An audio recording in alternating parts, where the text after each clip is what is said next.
Okay, today we are making the most delicious crumb cake. It's made up of a soft buttery base that's perfectly moist and topped with a thick cinnamon spiced crumb topping that just adds the perfect crunchy texture. Best of all, it's super easy to make. So to start off, you want to preheat your oven to 180°C or 350°F conventional and grease a 9x13" baking pan. It's best not to line the pan because the cake is going to be served straight from the pan.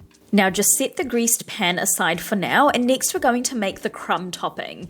So to a medium bowl, add in 226 grams or 1 cup of melted unsalted butter, 200 grams or 1 cup of soft light brown sugar, 100 grams or half a cup of white granulated sugar, 2.5 teaspoons of ground cinnamon, and half a teaspoon of salt. And then using a whisk, mix that together until it's well combined. Next, add in 360 grams or 3 cups of plain all-purpose flour, and using a fork you want to gently mix it in with a kind of fluffing motion, almost like you're tossing it together, until everything looks clumpy. You don't want to overmix it though, or you're going to end up with a dough, which is, not what we want. So once you're done, your topping should look something like this, and then you just want to set it aside for now. Next, we're going to prepare the cake batter, and we're going to start off by sifting together our dry ingredients.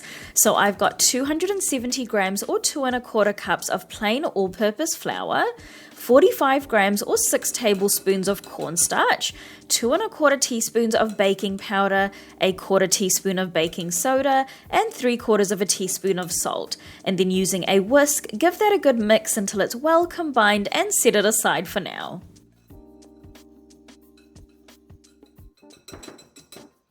Next, in a large bowl, you want to add in 113 grams or half a cup of room temperature unsalted butter, 53 grams or 1/4 cup of unflavored vegetable oil, I use canola oil, and 200 grams or 1 cup of white granulated sugar. And then using a hand or stand mixer on a medium speed, you want to cream that for 2 minutes until it's light and fluffy. Next, you want to add in 3 large room temperature eggs one at a time, mixing on a low speed, making sure that each egg is mixed in well before adding in the next.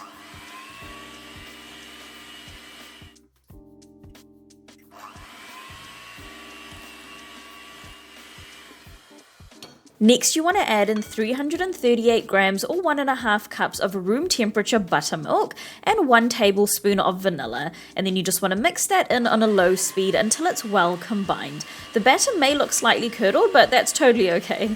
Now you just want to get any of the batter off of the attachments because the rest of the mixing will be done by hand.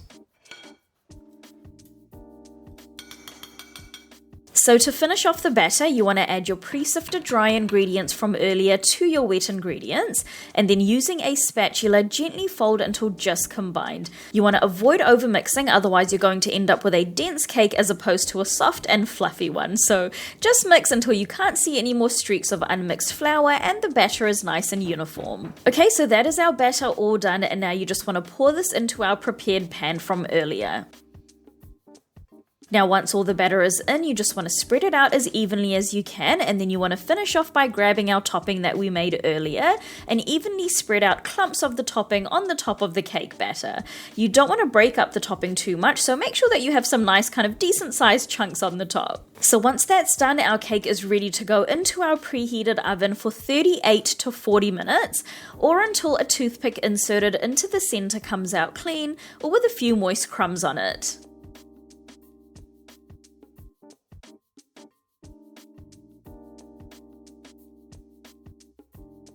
So once the cake is done, you just want to let it cool in the pan for at least 30 minutes, just to give it a bit of time to firm up, and then you can slice and serve it straight from the pan.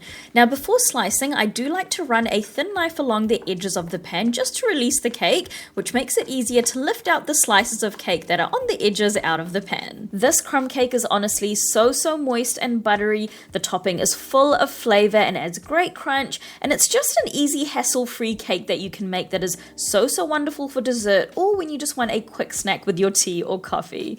So that is it for today, guys. If you do decide to give this recipe a go, then please do leave a review on our blog. It really helps our content out here at Cakes by MK, and I'll see you in the next video.